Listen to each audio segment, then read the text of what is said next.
नमस्ते दोस्तों। आज हम HTML की दुनिया में ऐसी 7 कॉमन गलतियों के बारे में बात करने वाले हैं जो बिलीव इट और नॉट एक्सपीरियंस डेवलपर्स भी अक्सर कर जाते हैं। अच्छा, आपको लगता है कि आपको बेसिक HTML तो आती है? Are you sure? क्योंकि अक्सर जो सबसे सिंपल टैग्स होते हैं हम सबसे बड़ी गलतियां उन्हीं में कर देते हैं। तो चलिए आज इन गलतियों को ढूंढते हैं और उन्हें आगे से ना करने का तरीका सीखते हैं। तो ये है हमारा आज का प्लान।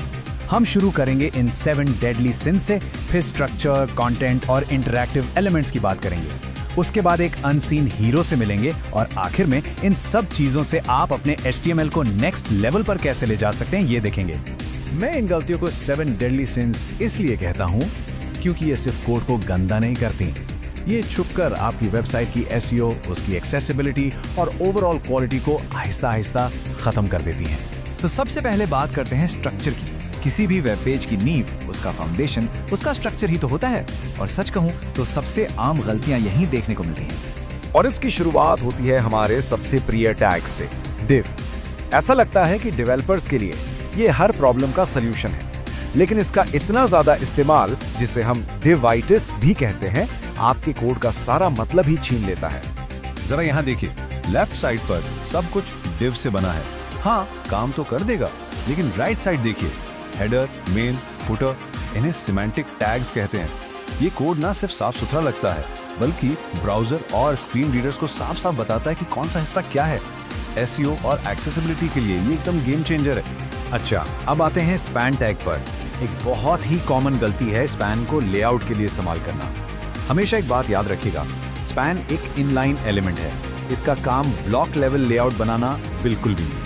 यहाँ एग्जाम्पल में देखिए, लेफ्ट साइड पर स्पैन से पूरा एक सेक्शन बना दिया, ये गलत है।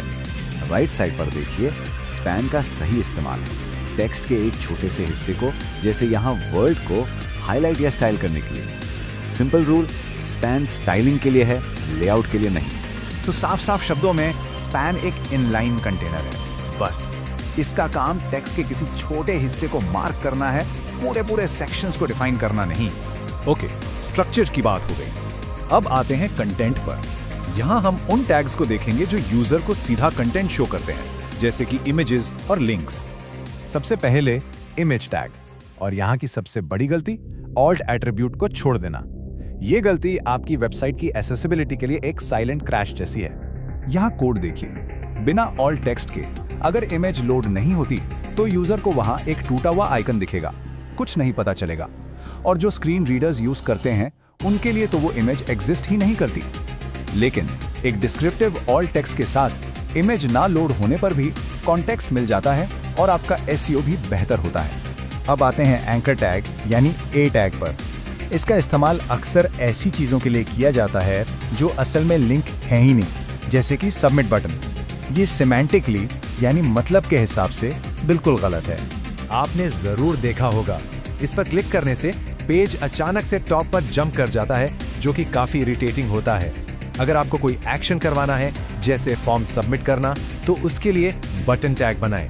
सही काम के लिए हमेशा सही टूल का इस्तेमाल करें।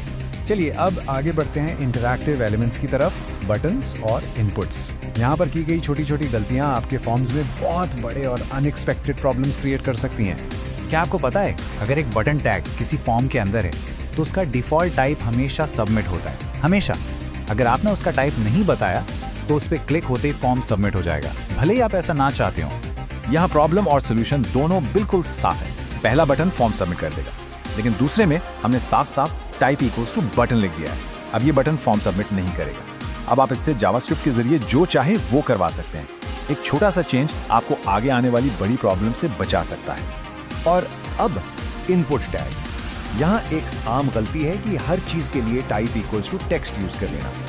ऐसा करने से आप ब्राउजर के जो बिल्ट इन फीचर्स हैं, जैसे वैलिडेशन या मोबाइल पर मिलने वाला बेहतर कीबोर्ड, उन सबको खो देते हैं। ज़ारा ईमेल फील्ड का ये एग्जांपल देखिए। टाइप इक्वल टू टेक्स्ट की जगह type equal to email use करने से ब्राउजर खुद चेक कर लेता है कि यूजर ने सही फॉर्मेट में ईमेल डाला है या नहीं।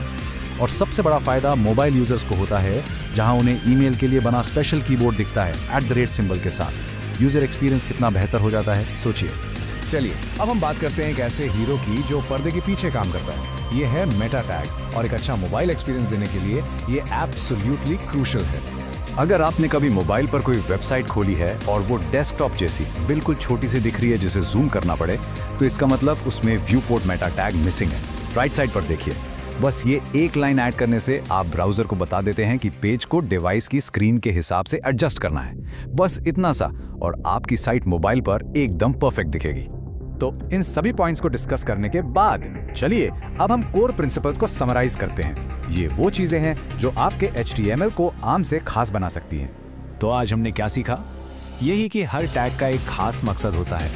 सही टैग यूज करने से SEO और एक्सेसिबिलिटी दोनों बेहतर होते हैं। ये जो छोटी छोटी गलतियां लगती हैं, ये आगे जाकर बड़ी प्रॉब्लम्स बन सकती हैं। इन 7 कॉन्सेप्ट्स को अच्छे से समझकर आप अपने कोड को आसानी से प्रोफेशनल लेवल पर ले जा सकते हैं।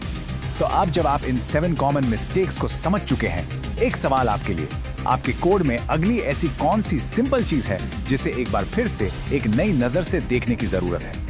इस बारे में सोचते रहिए और अपने कोड को बेहतर बनाते रहिए। मिलते हैं अगली बार।